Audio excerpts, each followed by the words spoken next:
Hello વિદ્યાર્થી મિત્રો, ધોરણ 12ના ફિઝિક્સના વિડિયો લેક્ચરમાં આપ સૌનું હાર્દિક સ્વાગત છે.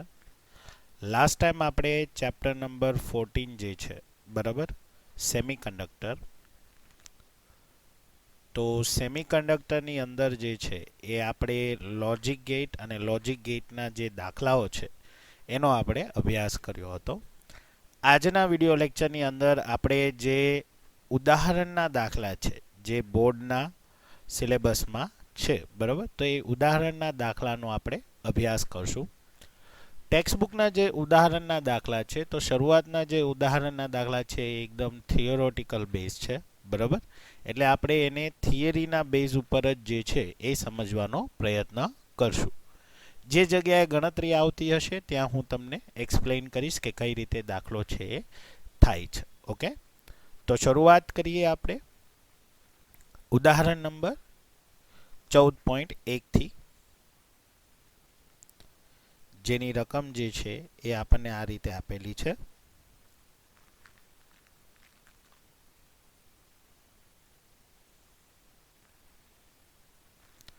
તો જો આપણને ક્વેશ્ચન જે છે એ શું કીધેલો છે, સૌથી પહેલા કે ભાઈ કાર્બન અને સિલિકોન અને જર્મેનિયમ ને એક સમાન લેટિસ બંધારણ છે, તો શા માટે જે સી એટલે કે કાર્બન જે છે એ અવાહક છે, જ્યારે સિલિકોન અને જર્મેનિયમ જે છે એ અર્ધવાહક છે. તો ક્વેશ્ચન જોઈને જ આપણને ખ્યાલ આવે કે ભાઈ એકદમ થિયરીના બેઝ ઉપર ક્વેશ્ચન છે.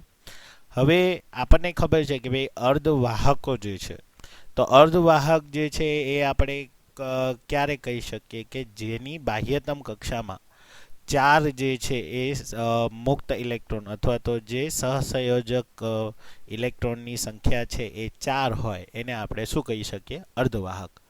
પરંતુ એની અંદર જે કાર્બન છે એ કાર્બન જે છે એ અપવાદ છે, મતલબ કાર્બનને આપણે અર્ધવાહક તરીકે લેતા નથી.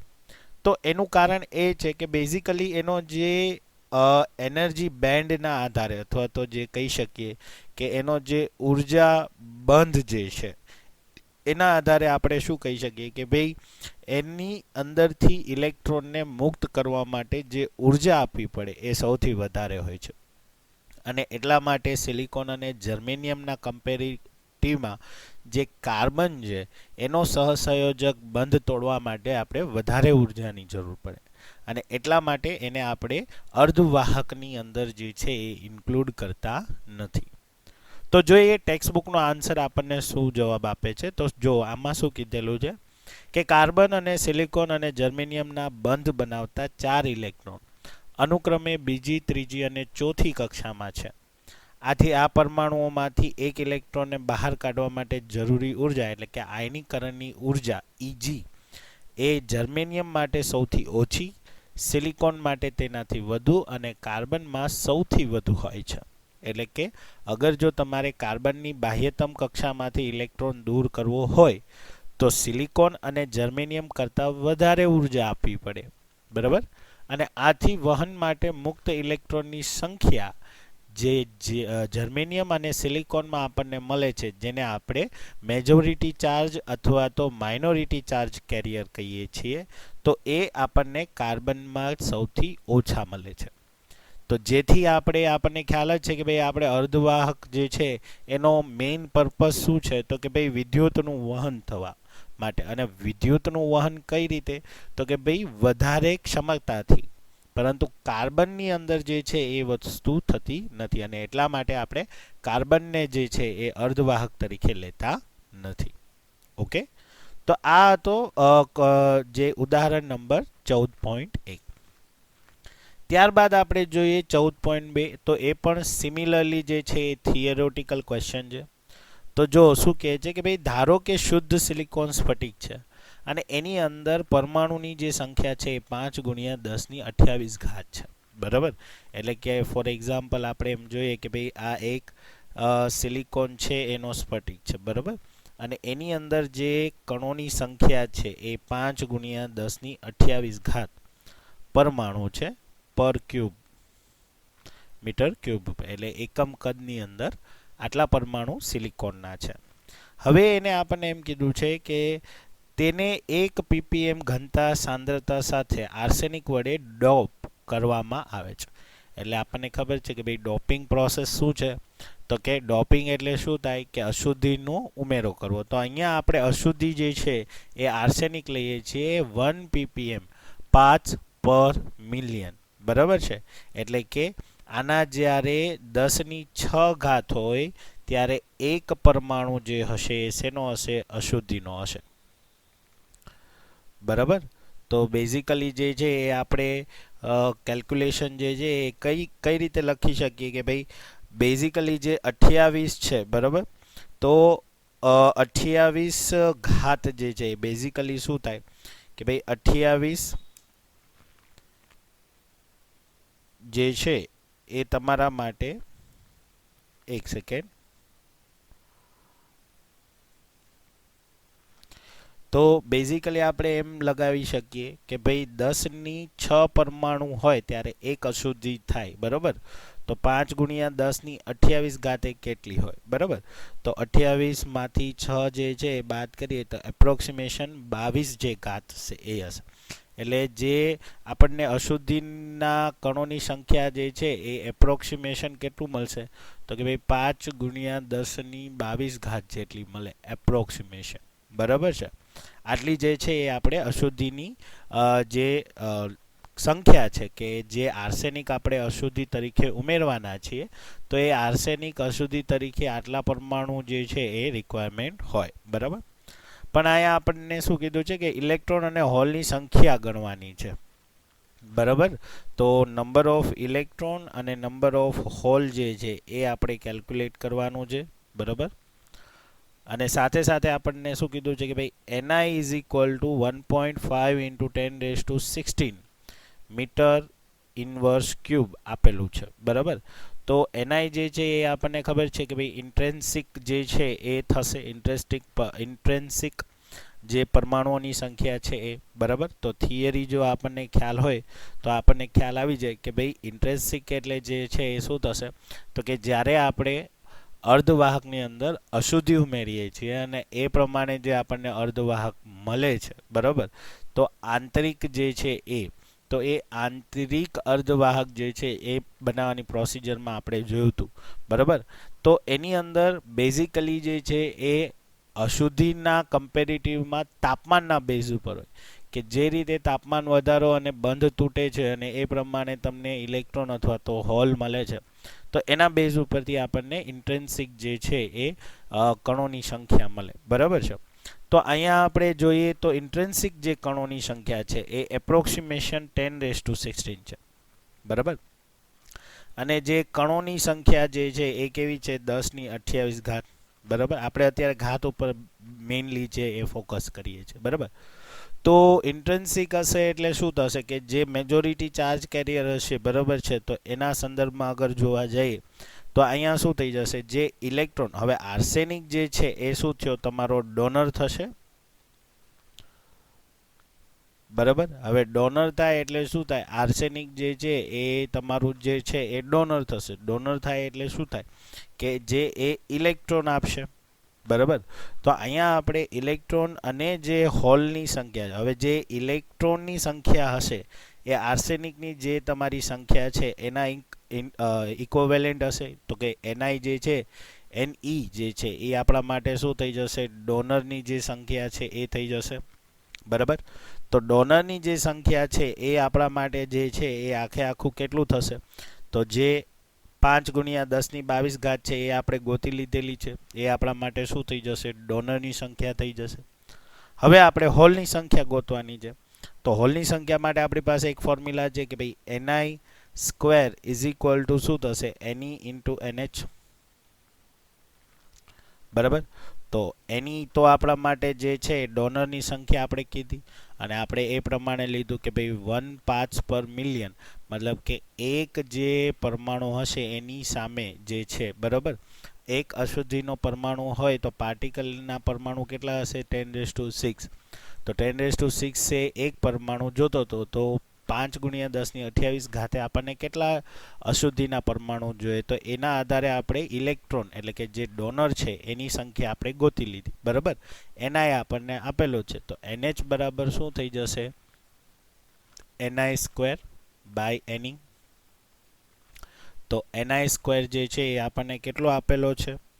તો Ni જે છે એ આપણને કીધેલું છે 1.23. બરાબર છે, તો Ni જે છે એ કેટલું આપેલું છે આપણને?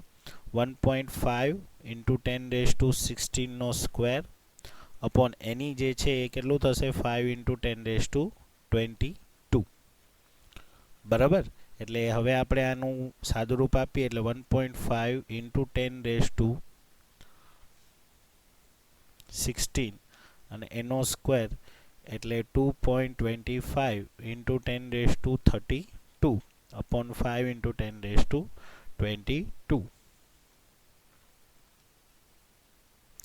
ડિવાઈડ બાય કરીએ એટલે આપણને જે આન્સર મળશે એ કેટલો મળશે? તો કે ભાઈ 4.5 × 32 -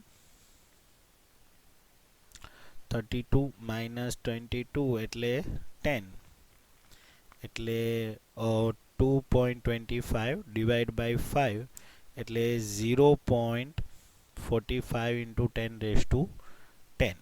બરાબર, અને મીટર ક્યુબ થશે તો 4.5 × 10⁻9 મીટર ક્યુબ. બરાબર, તો આ રીતે જે છે એ આપણે આન્સર જે છે એ લઈ આવી શકીએ. એકદમ સિમ્પલ છે. બરાબર, તમારે ખાલી એના શબ્દો ઉપર ખાસ જે છે એ ભાર દેવાનો છે. બરાબર, અગર જો આર્સેનિકની બદલે જે છે એ આપણે એક્સેપ્ટર હોત તો આપણે NH જે છે એની કેલ્ક્યુલેશન આના પ્રમાણે કરી શકત કે 10⁶ ઉપર એક અશુદ્ધિનું પરમાણુ હોય તો જે આપેલા કણોની સંખ્યા છે એના કમ્પેરેટિવમાં કેટલા જે છે એ એક્સેપ્ટર જે છે કણોની સંખ્યા મળે, તો એ તમારા માટે શું થઈ જશે? તો કે ભાઈ નંબર ઓફ હોલ થઈ જાત, અને એના બેઝ ઉપરથી આપણે પછી જે છે એ આપણે નંબર ઓફ ઇલેક્ટ્રોન જે છે એની ગણતરી કરત. બરાબર, તો આ રીતે જ્યારે પણ એક્સેપ્ટર અને જે ડોનર છે એના જ્યારે દાખલા પૂછાય ત્યારે થોડુંક જે છે એ તમારે ધ્યાન રાખવું પડશે. બરાબર, તો આ તો ઉદાહરણ નંબર 14.2 જે થોડોક એવો જે છે એ ગાણિતિક રીતના જે એની ગણતરી થતી હતી.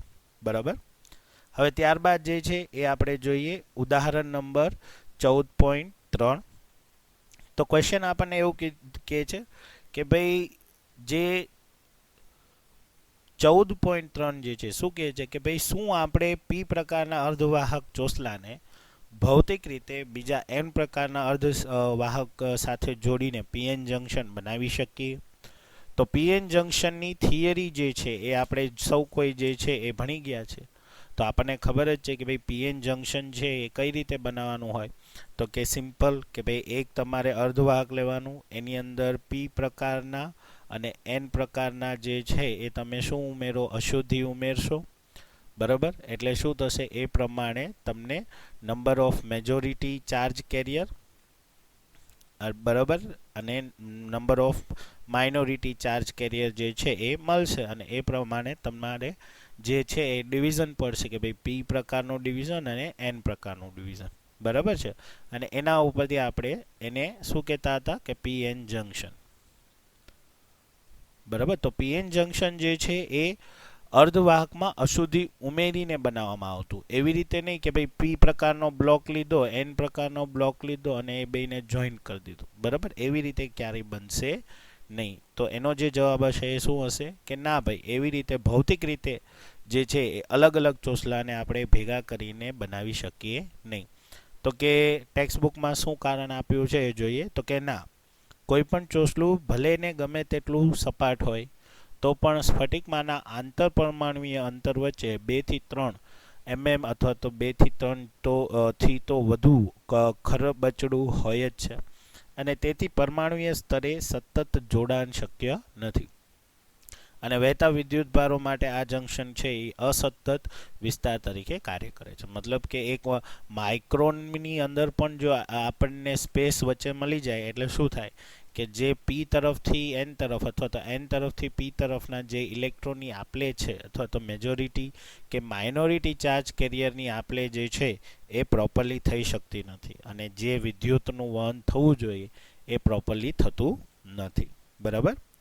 તો આ રીતે જે છે એ આપણે પી અને એન પ્રકારના જે ચોસલાઓ છે એને ભેગા કરીને આપણે પીએન જંકશન જે છે એ બનાવી શકીએ નહીં. માત્ર ને માત્ર આપણે શું કરવું પડે કે અર્ધવાહકની અંદર પી અને એન પ્રકારની અશુદ્ધિઓ ભેળવીને પીએન જંકશન જે છે એ તૈયાર કરી શકીએ. ઓકે. ત્યારબાદ આપણે નેક્સ્ટ એક્ઝામ્પલ જોઈએ. તો નેક્સ્ટ એક્ઝામ્પલ પણ ગણતરીવાળું છે પરંતુ આલેખના બેઝ ઉપર છે. તો સૌથી પહેલાં આપણે ક્વેશ્ચન સમજીએ. શું કહે છે કે આકૃતિ 14.17માં એક સિલિકોન ડાયોડનો વી વર્સિસ આઈ લાક્ષણિક કર્વ આપેલો છે. તો જે ડાયોડનો કરંટ છે એ 15 મિલી એમ્પિયર છે અને પહેલા કિસ્સામાં, અને બીજા કિસ્સામાં ડાયોડનો વોલ્ટેજ છે -10 વોલ્ટ. તો આ દરમિયાન આપણે એનો અવરોધ શોધવાનો છે. બરાબર. હવે આપણને ખબર છે કે ભાઈ પીએન જંકશન જે છે બરાબર એ નોન ઓહમિક એલિમેન્ટ છે. નોન ઓહમિક એલિમેન્ટ એટલે એ વી ચલે છે આઈ, એટલે કે વી બરાબર આઈઆર અને આર બરાબર વી બાય આઈ. આ પ્રિન્સિપલને ફોલો કરતો નથી. શું કામ? કારણ કે આપણને વી વર્સિસ આઈનો જે આલેખ છે એ રેખીય મળતો નથી, પરંતુ કેવો મળે છે તો કે જ્યારે ફોરવર્ડ બાયસ હોય ત્યારે આ રીતે કર્વ મળે છે. બરાબર. તો અગર આપણે કોઈ એક પર્ટિક્યુલરી રેન્જ માટે કેલ્ક્યુલેશન કરીએ, બરાબર, તો આટલા રેન્જ માટે અગર હું જોઉં તો આટલા રેન્જ માટે એ પાછું આપણને સ્ટ્રેટ લાઇન જ મળશે. તો એ જે રેન્જ માટે અગર હું ડેલ્ટા વી અને ડેલ્ટા આઈ જે છે એ લઈને કેલ્ક્યુલેશન કરું તો મને શું મળી જશે? અવરોધ મળી જશે. તો એના માટે મારી પાસે માર્જિંગ હોવું જોઈએ. હવે એ માર્જિંગ જે છે એ મને અહીંયા જે છે એ આલેખમાં ક્યાં જોવા મળે છે?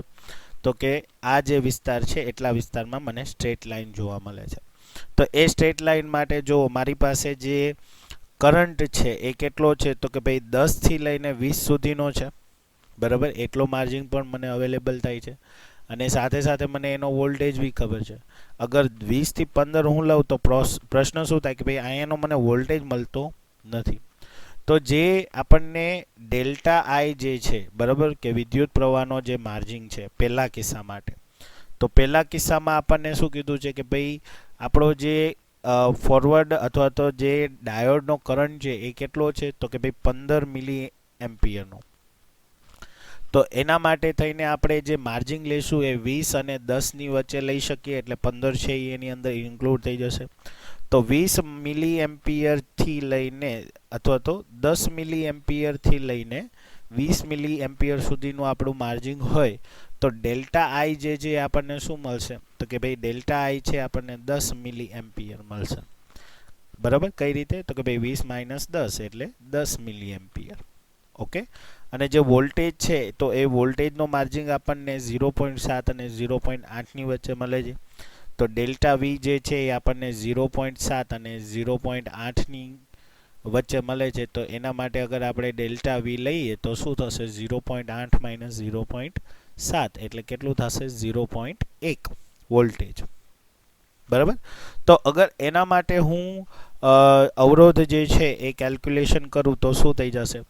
તો કેસ 1 માટે અગર આપણે અવરોધ લઈએ બરાબર તો શું થશે? તો કે આર બરાબર delta V by delta I. Delta એટલા માટે કે આપણે નાનકડો ફેરફાર લઈએ છીએ તો એના અનુસંધાનમાં લખીએ છીએ. તો ડેલ્ટા વી છે એ આપણને 0.1 મળશે અને ડેલ્ટા આઈ છે એ આપણને 10 મિલી એમ્પિયર મળે છે. બરાબર. તો જે આનો આન્સર આવશે એ કેટલો આવશે? Approximation 10 ohm.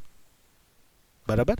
તો આ રીતે દાખલામાં આપણને આપ્યું છે 15 મિલી એમ્પિયર, પરંતુ જે આલેખ છે એમાં આપણને 15 મિલી એમ્પિયર ઉપર જે છે એ વોલ્ટેજનો માર્જિન નથી મળતો. એટલા માટે આપણે એવરેજ લઈને શું કરીએ છીએ? આલેખમાં જે પોર્શનની અંદર આપણને સ્ટ્રેટ લાઇન મળે છે એ સ્ટ્રેટ લાઇન પૂરતું આપણે ઓહમનો નિયમ જે છે એ એપ્લાય કરી શકીએ અને એના અનુસંધાનમાં આપણને જે વોલ્ટેજનો માર્જિન મળે છે તો એ વોલ્ટેજનો માર્જિન બી આપણે લઈ શકીએ.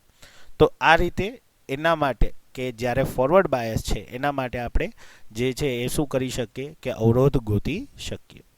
હવે બીજા કિસ્સામાં જે છે એ ડાયોડ છે -10 છે. હવે -10ની અંદર જે વોલ્ટેજ છે એ રિવર્સ બાયસમાં છે. તો રિવર્સ બાયસની અંદર જ્યારે આપણે વોલ્ટેજ કેલ્ક્યુલેશન કરીએ ત્યારે આપણે એનો રિવર્સ કરંટ જે છે એ જ કેલ્ક્યુલેટ કરવો પડે. તો રિવર્સ કરંટ ઓલરેડી અહીંયા આપણને આપેલું છે કે ભાઈ 1 માઇક્રો એમ્પિયર. તો અહીંયા તમારે એનો ડિફરન્સ નહીં લેવો પડે, ડાયરેક્ટ ખબર જ પડી જશે કે ભાઈ 1 માઇક્રો એમ્પિયર છે, કારણ કે ત્યારે એ રિવર્સ બાયસમાં છે. તો એના અનુસંધાનમાં અગર જો કેસ બી માટે આપણે જે છે એ અગર અવરોધની કેલ્ક્યુલેશન કરવી હોય તો આપણે શું કરશું કે જે વોલ્ટેજ છે એ તો આપણે લેવાના જ છે, તો કે ભાઈ 10 વોલ્ટેજ, બરાબર. અને જે કરંટ લેશું એ કરંટ આપણે શું લેશું તો કે ભાઈ 1 માઇક્રો એમ્પિયર, બરાબર. તો એના માટે અગર આપણે અવરોધ કેલ્ક્યુલેશન કરીએ તો 10 જે છે એ ડેલ્ટા વી બાય ડેલ્ટા આઈ થઈ જશે, એટલે કે 10/1 માઇક્રો, બરાબર છે, એમ્પિયર. એટલે શું થશે 10⁷ ઓહમ થઈ જશે, બરાબર. તો બટ ઓબ્વિયસ છે, જો કેસ નંબર 2 જે છે એ રિવર્સ બાયસમાં છે, રિવર્સ બાયસમાં જે અવરોધનું મૂલ્ય હોય એ હંમેશા વધુ જ હોય. અને કેસ 1 ની અંદર ફોરવર્ડ બાયસ છે, તો ફોરવર્ડ બાયસમાં અવરોધ છે એ હંમેશા નાનો હશે. તો આ રીતે જે છે એ આપણે અવરોધના જે મૂલ્ય છે ડાયોડના એની આપણે ગણતરી કરી, બરાબર છે, આલેખની મદદથી. ત્યારબાદનો જે ઉદાહરણ છે એ જોઈએ.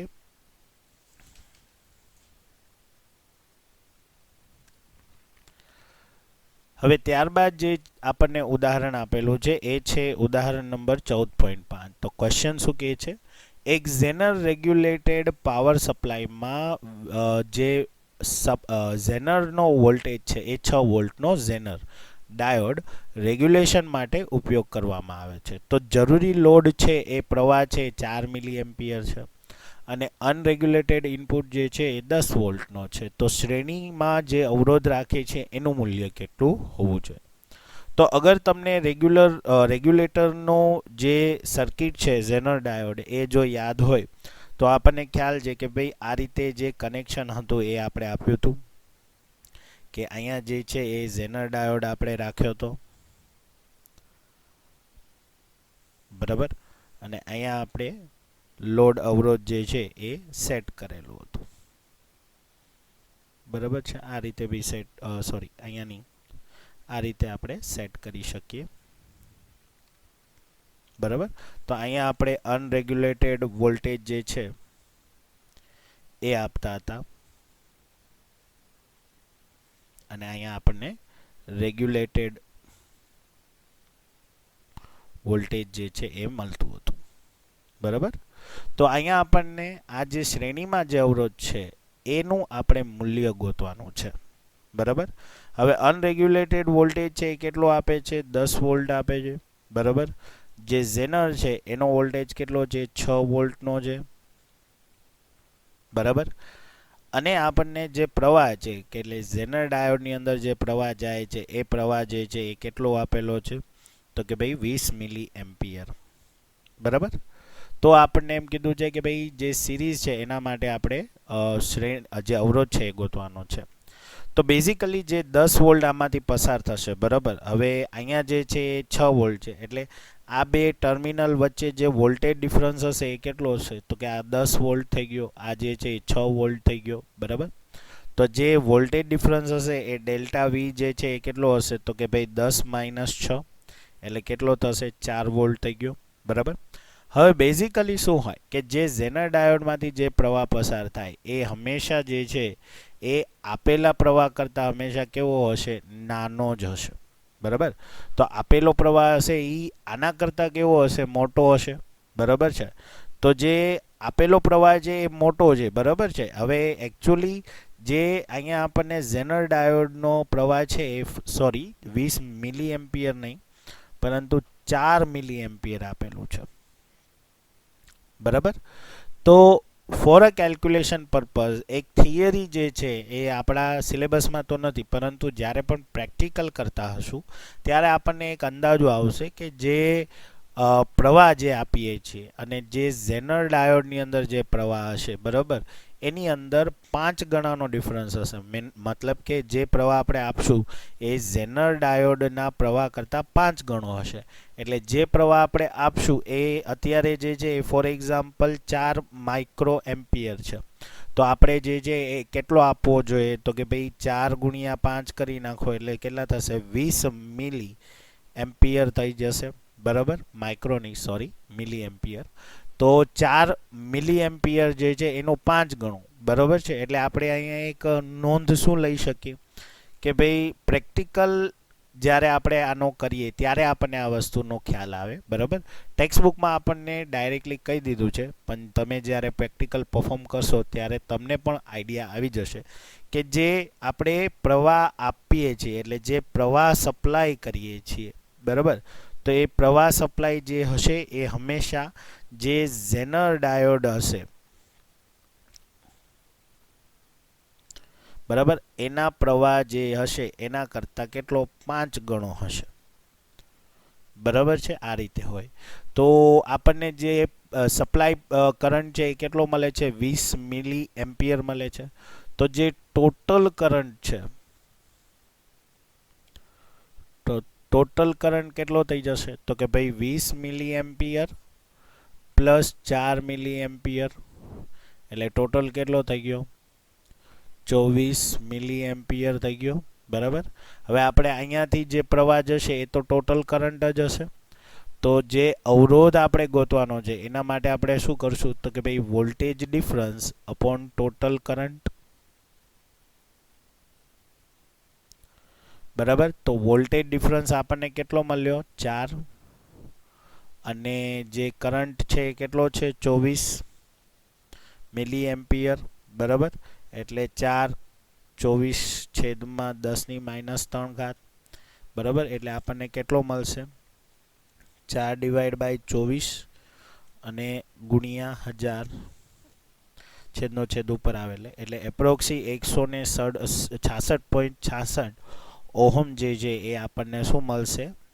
જે શ્રેણીનો અવરોધ હશે એ મળશે. મતલબ કે જ્યારે તમે શ્રેણીની અંદર 166.66 જેટલો અવરોધ મૂકશો ત્યારે એ 10 વોલ્ટને રેગ્યુલેટ કરીને કેટલો કરશે? 6 વોલ્ટેજ કરશે. અને એની અંદર જે પ્રવાહ હશે એ કેટલો હશે? 4 મિલી એમ્પિયરનો પ્રવાહ પસાર થતો હશે. બરાબર, તો આ રીતે જે અમુક બાબતો જે પ્રેક્ટિકલના બેઝ ઉપરથી આપણે ડેટા લઈએ છીએ એમાં ખાસ તમારે ધ્યાન રાખવાનું. બરાબર, તો આ જે એક નોંધ છે એ તમે તમારા બુકની અંદર જે છે એ લખી શકો. બરાબર, જે આપણને ડાયરેક્ટલી આપેલું છે એની બદલે આપણે કેલ્ક્યુલેશન કરીને જે છે એ વધુ સારી રીતે સમજી શકીએ. ઓકે, ત્યારબાદ જે છે એ એના પછીનું ઉદાહરણ છે એ આપણે જોઈએ. બરાબર, તો આપણને ક્વેશ્ચન એવો કીધેલો છે, એ થિયોરિટિકલ ક્વેશ્ચન છે કે ભાઈ રિવર્સ બાયસના પ્રવાહમાં માઇક્રો એમ્પિયરની સરખામણીમાં ફોરવર્ડ બાયસનો પ્રવાહ જે છે એ મિલી એમ્પિયર હોવાનું જાણીતું છે. તો પછી આપણે ફોટો ડાયોડ છે એને રિવર્સ બાયસમાં કેમ જોડીએ છીએ? બરાબર, હવે બેઝિકલી આપણને ખબર છે કે ભાઈ અગર માની લ્યો કે જે ટેક્સ્ટ બુકમાં જે આન્સર છે હું એ જ આન્સરના બેઝ ઉપરથી તમને સમજાવું છું. માની લ્યો કે આપણે કોઈ એક n પ્રકારનો અર્ધવાહક લઈએ. બરાબર, હવે n પ્રકારનો અર્ધવાહક હશે એટલે નંબર ઓફ ઇલેક્ટ્રોનની સંખ્યા વધુ હશે પ્રોટોનની સંખ્યા કરતાં, એટલે કે હોલની સંખ્યા કરતાં ઇલેક્ટ્રોનની સંખ્યા વધુ હશે. બરાબર, હવે માની લ્યો કે આનું તાપમાન આપણે વધાર્યું. બરાબર છે, તાપમાન વધારવાથી શું થશે કે જે હોલ સંખ્યાની પેર છે એ આપણને મળશે. એટલે માની લ્યો કે ડેલ્ટા n જે છે જેટલા નંબર ઓફ ઇલેક્ટ્રોન હશે એટલા જ નંબર ઓફ હોલ અને ઇલેક્ટ્રોનનું આપણને જોડાણ મળશે. એટલે ડેલ્ટા n જેટલા હશે એટલા જ ડેલ્ટા p હશે. બરાબર, હવે જે તાપમાન વધાર્યા પછી જ્યારે આપણે કણોની સંખ્યા તો જે વાહકતાની સંખ્યાની ગણતરી કરીએ તો શું થશે? ફોર એક્ઝામ્પલ n ડેશ છે તો પહેલાં n હતું પ્લસ એની અંદર કેટલા? ડેલ્ટા n જેટલો ઉમેરો થઈ ગયો. હવે p જે છે એની બદલે p ડેશ, તો કે p તો હતા પ્લસ એની અંદર કેટલા ઉમેરાઈ ગયા? Delta p. હવે ભલે આપણને નંબર ઓફ ઇલેક્ટ્રોન અને નંબર ઓફ હોલની જે સંખ્યા છે એ તો બરાબર મળે છે, પરંતુ n પ્રકારનો અર્ધવાહક હોવાથી શું થયું કે n ની સંખ્યા વધુ હશે અને p ની સંખ્યા ઓછી હશે. બરાબર, એટલે શું થશે કે n ડેશ નું મૂલ્ય p ડેશ કરતાં વધુ હોવાનું. બરાબર, n ડેશ નું મૂલ્ય p ડેશ કરતાં શું હશે? વધુ હશે. બરાબર, હવે માની લ્યો કે આનું આપણે સાપેક્ષ ત્રુટિ જોઈએ અથવા તો સાપેક્ષ મૂલ્યાંકન જોઈએ. તો ડેલ્ટા n બાય અગર n હું લઉં અને ડેલ્ટા p બાય p હું લઉં, બરાબર, તો શું થશે કે આ તો છેદ તો ઉપર તો અંશ છે એ સમાન છે, પરંતુ છેદના કમ્પેરેટિવમાં n જે છે એ વધુ છે. તો આ વધુ હોય તો આખાનું મૂલ્ય છે એ ઘટી જવાનું અને ડેલ્ટા p બાય p નું મૂલ્ય વધી જશે. એટલે આ સંબંધ આપણને મળશે. એટલે કે ડેલ્ટા n બાય n જે છે એનું મૂલ્ય ઘટી જશે. કોના કરતાં? ડેલ્ટા p બાય p કરતાં. એટલે કે જે n પ્રકારનો અર્ધવાહક છે એની અંદર જે છે, બરાબર, જે માઇનોરિટી ચાર્જ કેરિયર છે,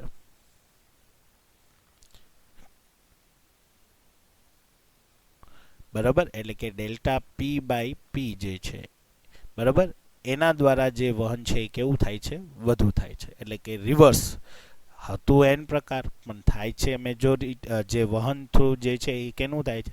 delta p by p through થાય છે. એટલા માટે આપણે શું કહીએ છીએ કે જે ફોટોડાયોડ છે, બરાબર છે, તો ફોટોડાયોડની જે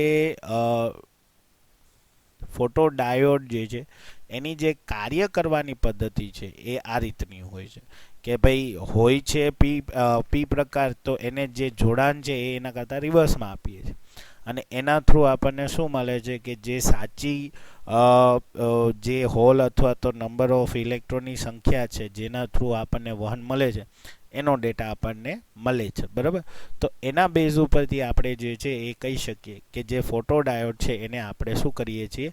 રિવર્સ બાયસમાં જે છે એ જોડાણ કરીએ છીએ.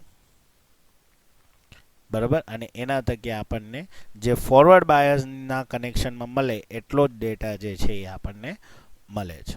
બરાબર, તો આ રીતે જે ઉદાહરણના જે દાખલા છે એ હજી થોડાક બાકી છે. બરાબર, પરંતુ આજે જે છે એ એવા દાખલાઓ આપણે જોયા જેની અંદર થિયરીનું પ્રમાણ જે છે એ સૌથી વધારે હોય છે. આ થિયોરિટિકલ જે દાખલાઓ હોય છે, બરાબર, ઉદાહરણના, એ એક્ઝામમાં પૂછાવાની શક્યતા જે છે એ 1 કે 2 માર્ક્સની અંદર જે છે એ પૂછાઈ શકે છે. બરાબર, તો એની બી તૈયારી કરવી જરૂરી છે. ઘણી વખત થિયોરિટિકલના બેઝમાંથી આપણને ઘણી બધી વસ્તુઓ જે છે એ જાણવા મળતી હોય છે. જેમ કે આની પહેલાંના એક્ઝામ્પલની અંદર આપણે જોયું કે ઝેનર ડાયોડનો જે પ્રવાહ હશે એ સપ્લાય પ્રવાહ કરતાં 5 ગણો હશે. બરાબર, અથવા તો 5મા ભાગનો હશે, સોરી. તો જે સપ્લાય પ્રવાહ છે એ ઝેનર ડાયોડના પ્રવાહ કરતાં કેટલો હશે? 5 ગણો હશે. તો કે એ ખબર કેમ પડી?